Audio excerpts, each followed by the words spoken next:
इस्तेमाल शुदा गाड़ियों की दरामद पर छूट, IMF की जानिब से पाकिस्तान को क्या कहा गया है, आइए जानते हैं।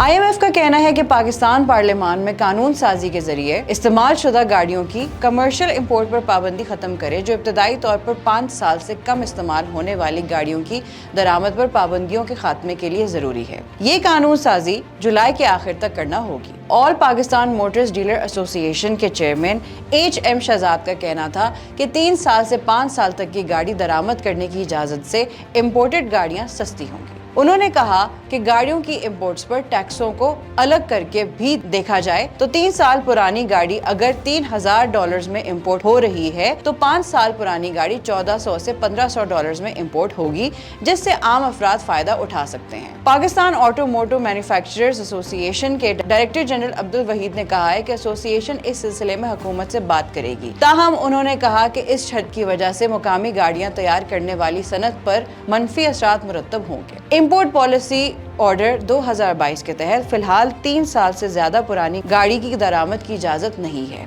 गिफ्ट स्कीम में समंदर पार पाकिस्तानी अपने खानदान, वालदैन, बहन भाई, बच्चों, शौहर या बीवी को तोहफे में कार भेज सकते हैं। इस हवाले से बैरून मुल्क करेंसी में ही ड्यूटी और टैक्स अदा किए जाते हैं। मजीद अपडेट्स के लिए देखते रहिए vnews.pk।